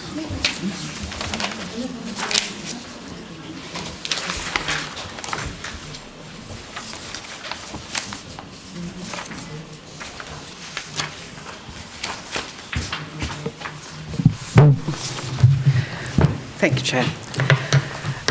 So you've got 3 minutes. Thank you. Library users, supporters and campaigners, and I'm all three of these, as well as a chartered librarian and chair of 21 Group Libraries Network, have in the last 14 months expended enormous amounts of time and energy in seeking to keep their libraries open. My very approximate estimate of the financial input that all this would equate to is well over £1 million. We've incurred costs for travel, car parking and the registration of new charitable or community benefit organisations. People have already dug into their pockets very deeply for the love of their libraries. We'd like some recognition. We all know it's all about money. As residents of this county, we are now expected to pay twice for our library services in 22 different communities. In those places, you still expect us to buy or rent our library premises. Poorer communities and those with no town or parish council to turn to cannot do this. You have refused to gift the buildings to other councils or groups, as has happened elsewhere, for example, Cornwall. So now the report before you tells us about various pots of Section 106 monies. We cannot know whether these will ever be used for library purposes. We need some hard facts on that, and if officers and councillors can get such guarantees, then all well and good.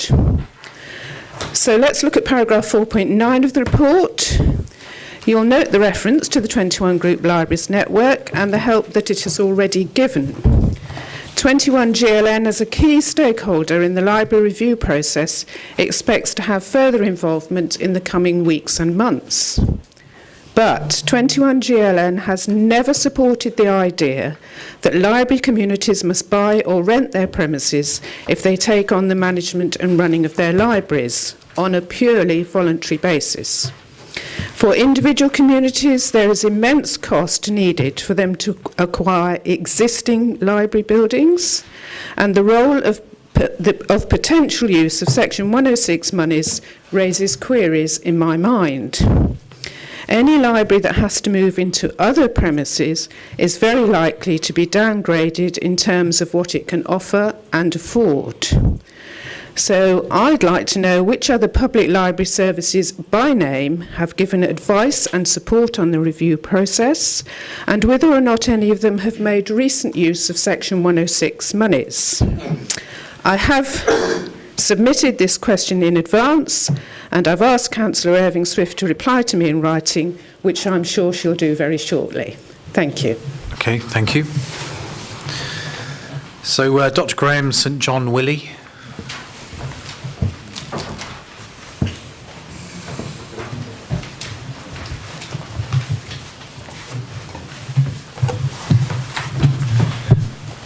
Thank you. You've got 3 minutes. I have a question, sir, and I did submit this earlier. What and when precisely have specific acts, searches and other activities been carried out by NCC to locate the vesting certificate relating to the legal title to Urchester Library? Maybe this certificate has been mislaid, misplaced or misfiled, but its text and terms would have been recorded elsewhere. The registered title to Urchester Library refers to the 1908 indenture between Baroness Wantage and the Parish Council, which latter body, and I quote, have adopted the 1892 Libraries Act.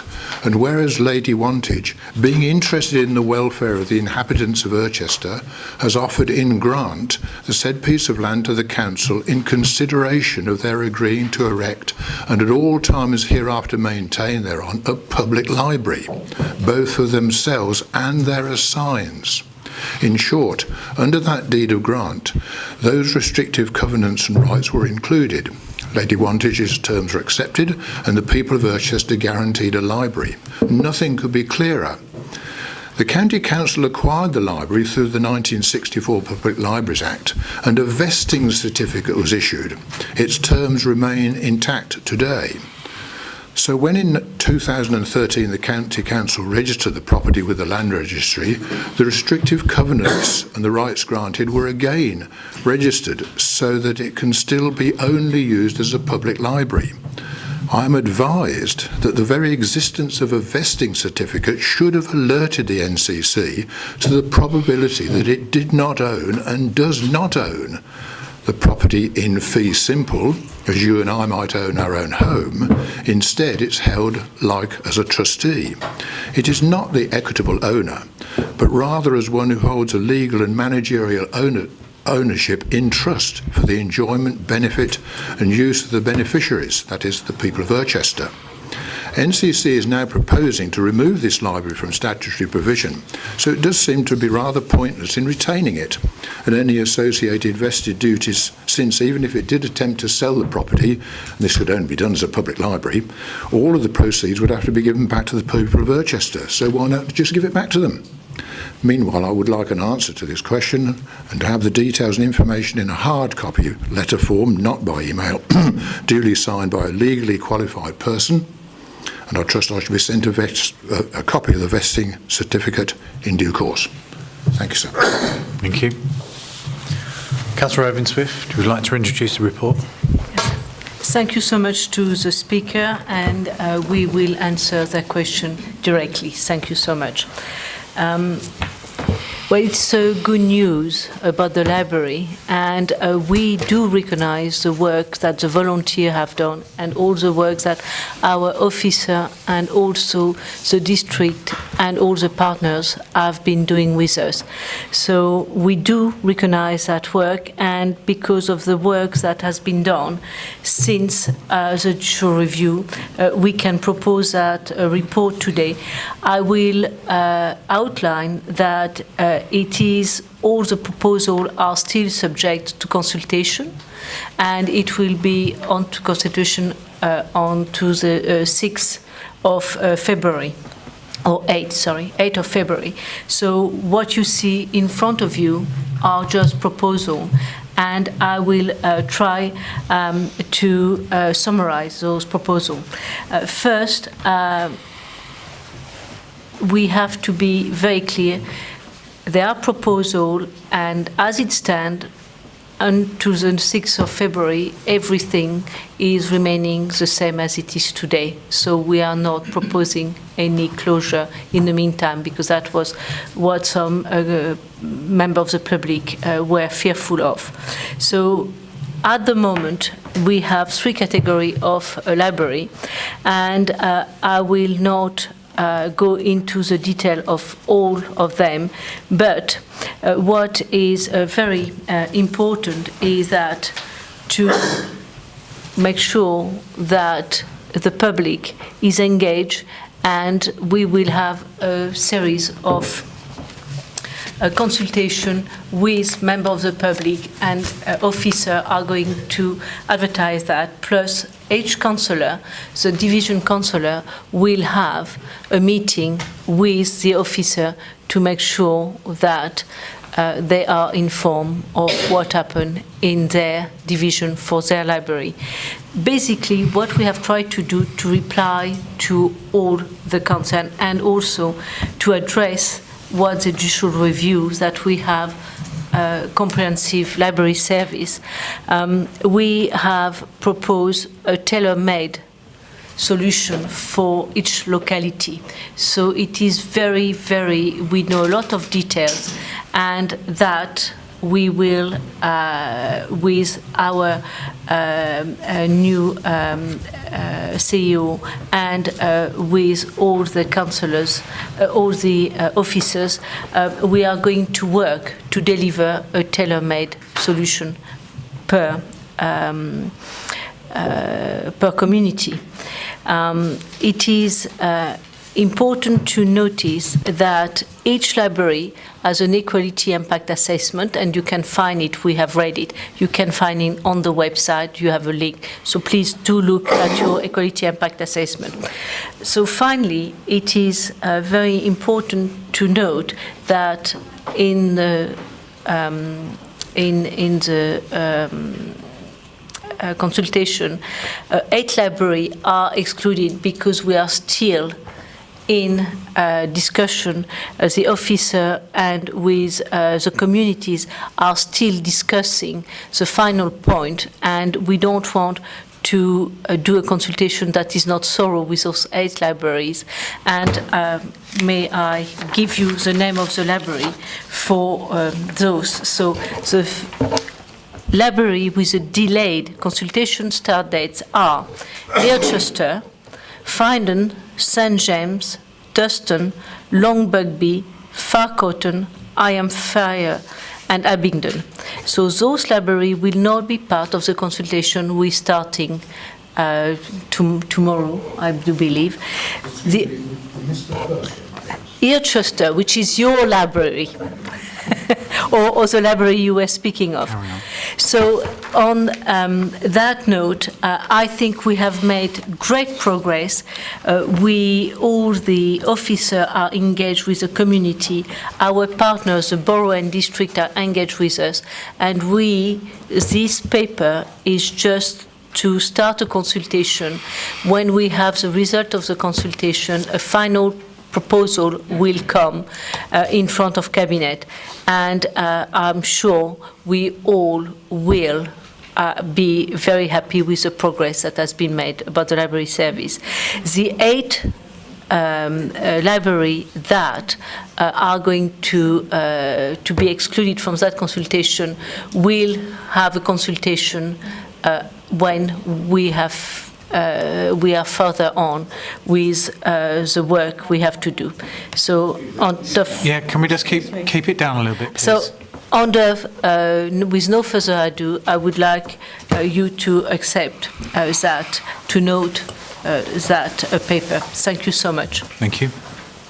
Are there any questions from Councillor Brookfield? Can I nominate Councillor Birch, please, Chair? Councillor Birch.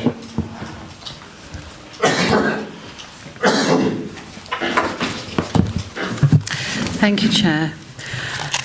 I really don't know where to start with this. As for consultation with local communities, we've had none. We have 2 county councillors in the area that Kingsthorpe Library serves. Neither of us have been involved in consultation. The Friends group that have campaigned vigorously and very effectively to save Kingsthorpe Library have not been consulted. So on that, I'm afraid I'm a little bit adrift. All this 106 money, £1 million has been identified for libraries. Now, I actually spoke to the leader about this some months ago, and no, 106 money can't be used to run the libraries. So, is it going to be used in another way? Is it legal? Because 106 money is designated for particular projects when that legal agreement was made with the planners and or the developers. I'm also concerned, or very interested to hear what engagement has been done with the boroughs. As far as I know, nothing has been done with Northampton Borough Council. So that's another thing in the report that I'm confused about. One more thing. We have two descriptions here. We have community managed service, lowercase, and we have community managed library, uppercase. Are these distinct, separate organisations? You know, it's confusing when there isn't consistency in the paper, because it implies there are two different types of community libraries being suggested here. The statutory provision, but run by community groups, 8.3. You know, we've got no detail about the services. There's no SLRs, and it's a huge risk when these community libraries will take on the running of a library with no equalities, no standards to be maintained. They are unregulated. How can we be sure that they will provide the kind of service that we want? You know, these are very important community hubs. They're incredibly important to the communities, the whole range of communities, from mums and tots to the more elderly people. And if we don't have these checks and balances, these service level agreements for the delivery of this service, even with community libraries, we run huge risks. And if money is going to be invested and they don't perform, if they fail, what's happening to the money that the county council is intending to put in under the 106 degree? There's huge questions, and I'm really worried about the vagueness and the contradictions. Can you wrap up now, please? In this report. Thank you. Thank you. Councillor Stanbrook, Councillor Davenport. Yes, I have. I've been trained.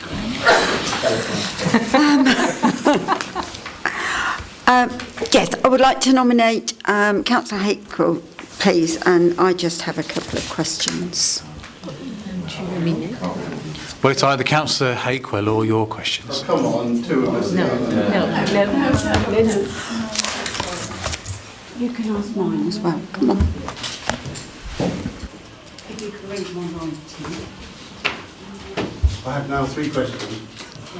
That one's more important. That's what the chair's asked for. I'll do my best with my helper. I asked a question and was expecting to hear the answer to that, but you obviously briefed that differently. My question was about how we identify and understand Section 106 monies from the document that was there. What is the determining the classification of statutory versus non-statutory duties re libraries? What is determining the classification between statutory and non-statutory? The Section 106 question, I think, is important for the library users, and the previous speaker has made that point. Obviously, having been on planning in the past, there are very specific rules. So are we saying that the background research in this document, which in Rothwell is 19,000 and Burton Latimer is another sum, is there available? But I always assumed it was always going to be capital, not revenue, and therefore not that beneficial in that way. Throughout the document, it talks about children's centre provision to continue. I'm assuming that's the county council's children's centre provision. I get a nod. So how much is the county council going to pay for these libraries that are going self-sufficient for the continued use of that children's centre provision? That's a question I've asked many times, and I know it comes from public health, but if you're trying, as everyone has said, to put in a programme for the libraries and a budget, you actually need to know what's going to come in for that particular use, which is crucial, particularly in a town like Rothwell and many of our towns with many new houses, lots of young families moving in who are new to the area, who need those children's services as well as the incumbent population. There have been various discussions, and obviously everybody talks to everybody else, about varying rentals for these libraries. You know, it was this amount, it's dropped to this amount, and so on. Varying rentals. But the key question there is, could it be considered that there is a taper if a voluntary organisation has gone from zero to hero in terms of putting a business plan together over the last year, I think it's quite reasonable, given the overall County Council's position, that if a rental is going to be £25,000 a year expected, that could be a half or a taper at least. 30 seconds left if you want to. Yeah, I can read the numbers, Leader. I can see I've got 24 seconds. 23 now. I'd rather you listen to the question, Leader, that could there be imposed in this situation some form of taper to allow those voluntary organisations to get to whatever is the final amount over a year or two, or at least 1 year, rather than going ka-chunk straight into what is considered to be an economic rate? Thank you. Thank you. 0 seconds. Was that your question covered, Councillor Davenport? Well, yes, no, that's the most, I'll send the other invite. Okay, well, look, Councillor Hakewell's question, the pre-submitted, there's quite a comprehensive answer to that, and we'll share that, as I said, with all members at the end. Thank you. I don't know if the Chief Exec, who's put a lot of work and attention into this, and yeah, whether you could comment on some of the points raised here. I'd like to. Thank you, Chair. I'd like to comment, if I may.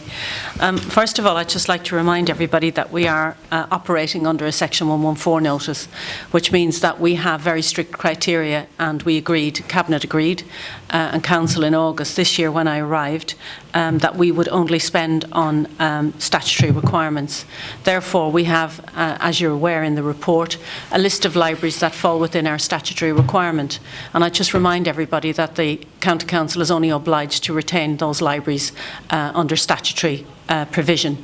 So that's first and foremost. However, that isn't my approach, and certainly not the will of this Cabinet. And when I came here, I was very surprised by the previous approach to our library provision, and I asked that that be reversed. Before the judicial review decision was made, I pulled that proposal, and I pulled that proposal with the approval of Cabinet. I started a review of the existing libraries with the intention that we could retain as many as possible. And I am quite a champion of libraries because I see them as a very good provision in local areas for local people. So it was with that ambition that I started the second review of libraries with the intention that we would retain as many as possible. However, I am still bound by many legislative and statutory rules, such as best value and the best value test.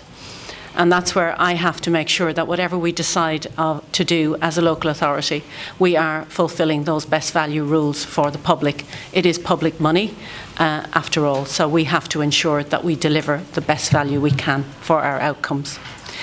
In terms of Section 106, just to be absolutely clear, the amounts laid out in the report are 106 funds that are receipted and are available under, and I think the word appropriate is in the report somewhere, for appropriate use. That use is as set out and agreed, as some of you will be aware who have sat on planning panels. It cannot be used to run the library, and the intention is not that it be used to run libraries. It would be used to improve provision within those specific libraries. And in that use, we could do things to improve spaces, to increase income, improve the building itself, or actually improve provision within the library. We're absolutely clear about that, and that's how that funding will be used. I'm very pleased that we have almost £1 million of that funding, which will go to the specific libraries that it has been designated for, and that's why it's listed in the report for each library, and they have been identified with the amount that they can expect to be invested, and we will ensure it is invested in those libraries, regardless of who's running the library. All of the groups who expressed an interest in running a library have had meetings with the library staff. All groups who have expressed a willingness to run and operate a library have had meetings. We've had very positive and constructive meetings with all of those community groups. It's not unusual across the country for community groups to run libraries, and I commend them for coming forward. I think we have had a fantastic response, and where some of the community groups are skilled, they've offered their skills to other community groups to help them to form groups just to run libraries as well. And, you know, we couldn't keep the libraries open without these groups and without these volunteers, and I have great respect for their efforts. We start consultation tomorrow, and a letter is going out to all local members inviting you to a consultation, one specifically just for local members, and then that will be opened up to the public. So you'll have an hour first with staff for a consultation at the local library, and then that will be opened up to the community groups who are interested and other consultees. So, as the consultation says, it is about consultation. If you haven't been involved in the process to date, that's because this is a very complex process, and I can assure you members of all parties have not been involved in the process to date. So no party has been excluded on a party basis. It's been purely a process between community groups who have shown and expressed an interest and officers who are trying to stabilise and establish clearly what the opportunities are for those groups. And each of the libraries has had a bespoke approach, and I'm very reluctant to try and apply a blanket approach to any library because I think that would be unfair. And that's why you won't see blanket approaches in terms of tapering or other solutions. Each building ownership is different in different areas, so we cannot apply a single approach. It would disaffect some people, whereas it might be more advantageous for others. So we're being very careful not to do that. In terms of engagement, I've engaged directly myself with districts and boroughs, with their chief execs. I've shared all of the proposals with the districts and boroughs, with their chief execs. I've had a lot of support across the whole of the county from all districts and boroughs, as well as some parish councils and town councils who have come to the fore, stood up and supported the proposals, not just verbally but financially as well. And again, I'll finish with a reminder that we are still operating under a Section 114. If you want to see local libraries open and operating, and it's my ambition that we keep all of them open and operating, then find a way to support that, a positive way to support that, either through funding, through supporting your community groups to establish business plans and to be able to operate. We have invested heavily in this.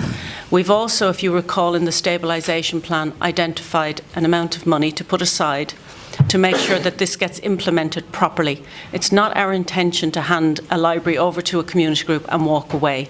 We intend to handhold until we're comfortable and confident that community groups are able to run libraries and able to run them in a way we would want to see them run.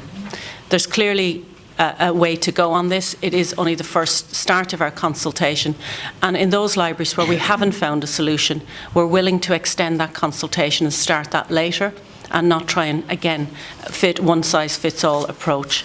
We will work really hard with those remainder of those libraries to find a solution, and as I said, it's the Cabinet's determination and mine that we do the best we can for the residents of Northamptonshire and keep libraries open. Thank you very much.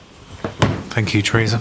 I think that gives everybody some assurance that there's a lot of work gone into getting us to this point now, and that work will continue to get the best solution for the individual areas. Councillor Evans-Swift, is there anything you'd like to add? No, I think it's a very difficult act to follow after our chief exec, but for all the people who came and spoke about their library, take part of the consultation. Councillor will have a one-to-one, and you have heard it from our chief exec. And I would also thank the officer who really have worked very hard to make those proposals in short time, and I was not even involved in the proposal. We gave direction to the chief executive and our officer to deliver a service, and that is what they are going to do. Thank you so much. Children's Centre funding. May I? Yeah. Yeah, Could I Teresa. just ask Lucy to respond to that, please? So my commitment to universal children's centre funding remains the same. So in the first proposal that obviously went to judicial review, you'll remember that actually my commitment to the £600,000 funding that Public Health currently invests remains. If we're unable to support communities' libraries to retain that service within whichever premises they may choose to have, then we will relocate that service where that need is. So the funding will remain the same, but we will need to find appropriate locations for that service to be delivered if it cannot be in libraries. Thank you. Hang on a sec. Okay. Or any library that needs to know its business plan, what the figure is. Well, okay, well, we'll make sure that through that briefing that's going to happen, that everybody gets the information they need. Teresa, there's one more point to make. I can assure you that we will speak to each library about how we locate our children's provision within that library to the best of our their and our ability. So we're trying to help. We're trying to help, yes. If I could just add one thing I did forget, we're not just looking at existing libraries and how we improve them through use of 106, we're also looking at new libraries, and Daventry is a great example of that, where we've just moved into a new library provision with Daventry Council, and that's one new library. Just as well want to add that we're also looking at building a new library in Northampton, in Western Favell, and we have been working with the Borough Council, with the Leisure Trust, with Health, with the police, to look at a community hub, health and wellbeing hub in Western Favell, to include library provision and other local authority provision around daycare, etc.